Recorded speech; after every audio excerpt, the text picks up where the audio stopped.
Hello to everybody. I'll go ahead and read my paper now. Trollope's Malachi's Cove, an edge tale, on behalf of Trollope Short Stories. Those accustomed to think of Trollope as a powerful and interesting storyteller at full length, the core of whose fiction is a complete appreciation of the usual. At his most Trollopian, when writing of British middle and upper class people in drawing rooms, are in for a surprise when they read Trollope's short story masterpiece, Malachi's Cove. Emma Thompson said of her screenplay for her and Ang Lee's adaptation of Austen's Sense and Sensibility that the greatest compliment she received occurred when fans wrote to say they could not find this or that felicitous movie scene in Austen's book. Why not? They weren't there. The same holds true of Henry Herbert's 1973 85-minute movie Malachi's Cove. It has scenes which the students I studied the two with thought must have been in Trollope's tale. When we went back and searched, no such thing. I hope to show that the Penrith film, the name of the Cornish film company cited in the credits, develops from hints in Trollope's violent mood pieces parable, a coming-of-age film, a familiar movie subgenre, and an atmospheric Cornish story of intense loss, grief, anger, and providential renewal. Trollope's tale is a persuasive glimpse of two people surviving together through a hard and perilous trade. The girl rakes seaweed from the cliffs and rocks on the edge of the Atlantic Ocean where it washes up on the Cornish shore to sell it for fertilizer. She makes, it seems, just enough to stave off destitution for herself and her grandfather, who appears to have custody of her. Trollope begins his story with an evocative, elusive description, not an unusual opener for him in itself, but here in what he chooses to describe and what is the social world and home life of our heroine, the 20-year-old Mally Tringlos and her aged, rheumatic, nearly doubled over grandfather, Malachi Tringlos, who shelters her, and whom in turn she helps to keep alive. I doubt whether it be not the finest morsel of cliff scenery in England.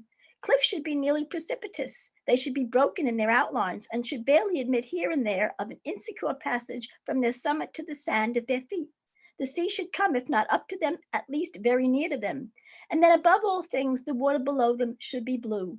At Tintagel, all these requisites are there, except that bright blue color, which is so lovely. Malachi has built a stone hovel at the top of a rock fissure, so great that it formed a narrow ravine, affording an opening for a steep and rugged track from the top of the rock to the bottom. The peril and hard work Mally seems to revel in have been somewhat softened by the acquisition of a donkey. Trained to accompany Mally to climb up and down the steep track with a single pannier, there is room for no more over his loins. He is much in evidence in the film as Jess. If you do not grow fond of this donkey, I doubt you'll enjoy the film properly. Then we learn the nature of the girl and her grandfather's trade and recent further hardships. The article was becoming cheaper and it was necessary that the exertion should be greater. So Mally and her donkey toiled and toiled. Worse yet, they have competitors. One of several farmers' lads from the Gunliff family, Barty by name, no boy but a young man, old enough, thinks Mally, to know better than to rob a poor old man and a young girl, has become far more determined than the others, and using the very path Malachi, Mally, and the donkey had made by usage and patient maintenance, with a sturdy pony begun to go down regularly into Malachi's Cove to gather seaweed. Barty claims he's taking the drifting masses of seaweed from further out, brought in by the rush of the sea into the cove, long, soft, sea-bedewed trailing masses, far more dangerous to rake in, and only half of which could Mally herself gather. Anyway, says he to the old man, the sea's free to all, Malachi, and the sky's free to all, but I mustn't get up on top of your big barn to look at it, said Mally, who was standing among the rocks with a long hook in her hand. Mally shows the admirable Trollopian pragmatism my above-imagined readers might expect when her heart broken and temper inflamed by more than Barty's disdain and his interloping, this intrusion. She goes to an attorney who, while taking a fee from her, tells her he can do nothing for her. The cove, sea paths, and rocks are not freeholds of her grandfather, but then she reviles him wrathfully. Mally is atypical for a Trollope heroine. She is a wild-looking, almost unearthly creature with wild, flowing, black, uncombed hair, dressed continually in an outfit appropriate to her occupation, thick serge petticoat, loose brown jacket, no stockings. Unaware of niceties of manners, and while capable of selflessness, she was so good to her grandfather, and it was said of her that though she carried to him a little gin and tobacco almost daily, she bought nothing for herself. At the same time, fierce and ill-natured, with no friends and but few acquaintances among people of her own age, who some suppose was aided by a fairy or demon. She is described in supernatural terms. The epithet mermaid is applied to her from stories beginning to end. In the Victorian era, an image which signified fearful and sexualized power. But one person differs from all the others. The local vicar, Mr. Polwarth, takes a genuine interest in and has befriended the Trenglos pair. 2 years before our story begins, he had persuaded Mally to go to church. Mally, with a courage which certainly deserved admiration, mingled with an obstinacy which was less admirable. She comes without proper clothes and merely ties her long streaming hair with an old shoestring, now attends regularly. In two very different essays on Trollope short stories, Donald Stone and John Sutherland argue, and very like Mrs. Proudie vis-a-vis the bishop, I agree with them, that Trollope short stories are often experimental, more daring, allowing for more intensity, more explosion and passion than his novels. For example, an attempted murder and successful cutting of a woman in front of our eyes by Aaron Trow, a convict whose initials match Trollope's own. There are broader kinds of humor, more unusual targets than the longer works he spent such time and labor on, and so needed to be sure of commensurate payment. I put it, Trollope reaches for things outside his usual verbal repertoire, like an astonishing recreation of the sound of a zither in The Last Austrian Who Left Venice, a depiction of sexual fluidity in The Ride Across Palestine, and of great interest, he reveals his creative procedures in The Editor's Tales, especially the Panjandrum. Malachi's Cove fits into the swirl of effective, intriguing experiments and surprises. After our initial 6-page introduction, 8 pages are given over to a final single climactic occasion, sheer physical and primary psychological struggle between Barty and Mally on and about the cliff and the rock edges of the cove by the sea. We follow their maneuvering back and forth and their taunting of one another, beginning in the light but ending in coming darkness on the edges of a squalling, powerful tidal sea, which is described more than once. Every now and then there came a squall of rain, and though there was sufficient light, the heavens were black with clouds. A scene more beautiful might hardly be found by those who love the glories of the coast. The light for such objects was perfect. Nothing could excel the grandeur of the colors, the blue of the open sea, the white of the breaking waves, the yellow sands, or the streaks of red and brown which gave such richness to the cliff.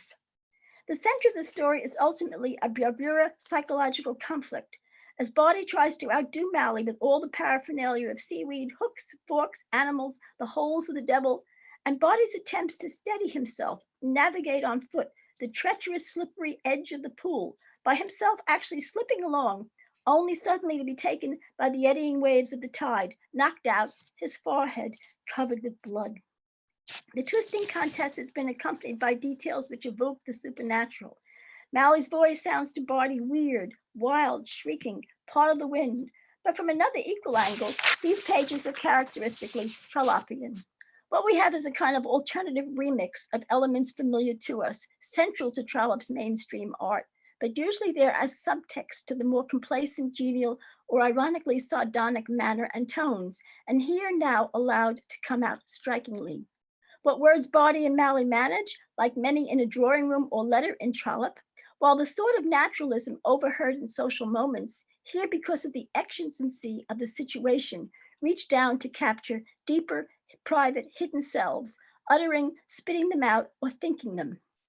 Mally, you see, wavers, and as she watches Barty risk all and cannot tell herself she is relenting or feeling dismay or anything but hatred, though she is, as Barty suddenly goes under, is taken by the sea, she instantly moves to reach him with her hook, then kneeling, couching, straying, to reach yet further, to touch him as he's washed by the water, banged about on the rock. She can barely hold on to the hook, which she does at risk of her own life. Then we find ourselves in a discernible providential moment, which, like ghosts, are rare in Trollope's fiction.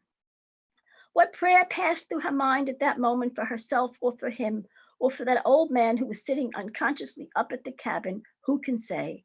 The great wave came and rushed over her as she lay almost prostrate, and when the water was gone from her eyes, and the tumult of the foam and the violence of the roaring breaker had passed by her, she found herself at length upon the rock, while his body had been lifted up, free from her hook, and was lying upon the slippery ledge, half in the water and half out of it. As she looked at him in that instant, she could see his eyes were open and he was struggling with his hands. She pushes at and clings to him with her hook, so he remains on the ledge as the succeeding wave passes by. And then thinking, what would she not give that he might live? He's becoming beautiful to her now. She moves, drags, and lifts him, wondering at her own strength, but she was very strong at that moment, and pushes him further up on the sand where there is a 2-hour grace period before the water will reach them again. A 5-page denouement where narrative and dramatic scenes speed up to a more usual pace ends Trollope's story. Seeing what was happening from above, Malachi has made his way down and prompts a dialogue with Mally where he is fearful they will be blamed for murdering or hurting Barty and is not sure what to do. Whereupon Mally breaks away and runs up high beyond the cliff to the Gunliff's cottage. Both parents, infuriated at, distrustful of her, run down, stumbling over the stones, and after a scene of mild scolding at one another, threats and accusations on their part at Mally, with Mally now resuming her usual disdainful, scornful, wrathful self, though relieved to hear Barty's sigh, i.e. breathe. The two tenderly carry their boy away. The old man then persists in fearing that whatever happens to Barty, because he and Mally are so poor, they will be trampled upon.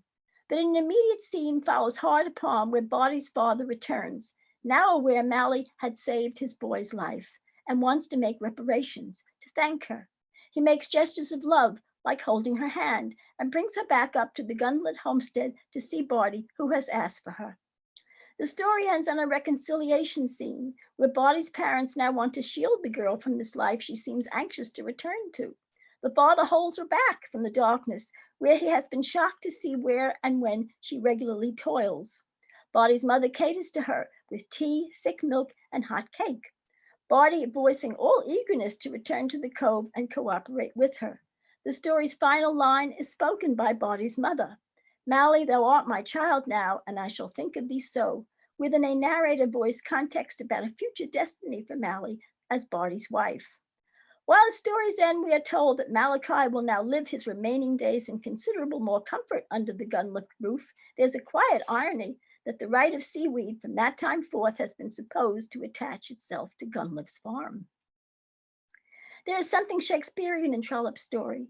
I find a possible conscious allusion to one of Shakespeare's songs from The Tempest in the references to yellow sands. It is in Pericles and other Shakespeare romances that magical or providential billows bring people in from tempestuous seas. And I speculate, but cannot prove, the idea for the tale came from the scene in King Lear, where Edgar brings his blind and aging father, Gloucester, to a piece of flat land, which Edgar imagines for us and his father is at the top of a steep Cornish cliff. Come on, sir, here's the place. Stand still.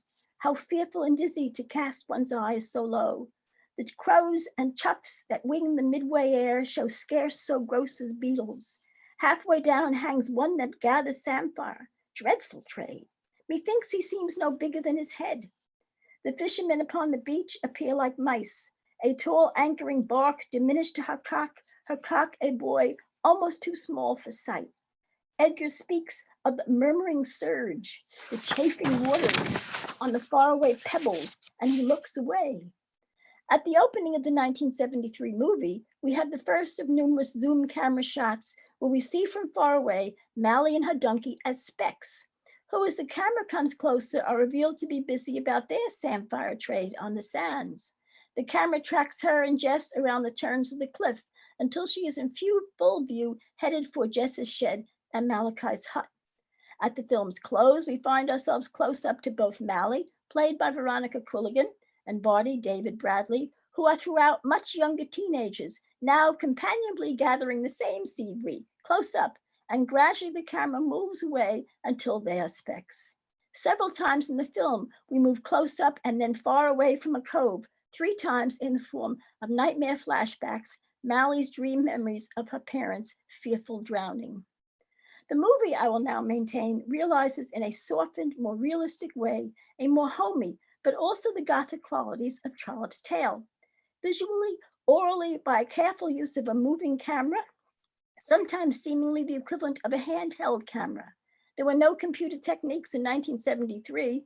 Veronica Quilligan has to go barefoot when we see her feet, as we do quite often. And the camera really had to zoom in and out along those cliffs, tracking in various sophisticated point of view shots. So we experience alongside Mally her earlier memories of this edge terrain, one with her mother, her present life, and the climactic scenes on the cliff, of which the movie provides an earlier, quieter foreshadowing in a first incident with Barty. We also watch the grandfather's existence in and about his hut, here presented as a badly crippled man, played by Donald Pleasance, who perhaps coincidentally also played Mr. Harding so well in Alan Plater's Barchester Chronicles 10 years later, where he has a much younger daughter. Let us return to the opening of Trollope's tale, where Trollope provides the various hints this filmmakers develop. The daily gin and tobacco Mally somehow provides become a visit to the general store for bread and liquor, and walk around a real village. The kindly vicar, played by John Barrett, who tells Malachi that Mally must dress more acceptably, that she needs friends, turns up repeatedly in the film to support or to advise Mally. He has her at his side welcome other parishioners coming out of church as a community member when church comes to an end. Of course, Mally's visit to the attorney is given full play. In Trollope's story, Mally's open fury, hatred, and threats. If he was in the big hole there among the rocks and the sea running in at half tide, I wouldn't lift a finger to help him out. Become mischievous teasing of Barty and his pony on the beach and pushing him into the water, recalling Phineas Finn in Phineas Redux brandishing his club against Mr. Bonteen, who Finn is later accused of murdering. We knew Barty has a sturdy pony because in the story, Mally tells her grandfather, I'll hamstring that beast the next time he's down there. But we see the lovely white animal in the film. Trollope's mention of seagulls becomes several cawing birds intersecting with haunting Celtic music in the background soundtrack. We see the seagulls flying high through arched rocks as framed shots within the film's picture space. The colors Trollope cites, white, yellow, red, and brown, are all replicated in the meadows.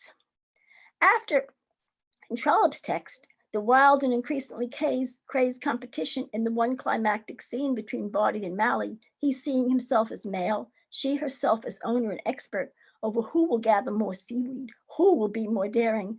Trollope provides the specifics of the Gunliff farmhouse, the angry and terrified exclamations of Barty's mother, Lilias Walker, and some of the most memorable lines in the film, as when Barty's father, Peter Vaughan, assuming that in fact Mally and maybe the grandfather too have pushed Barty into the foaming sea, vows, if he has come by his death between you, your blood shall be taken for his.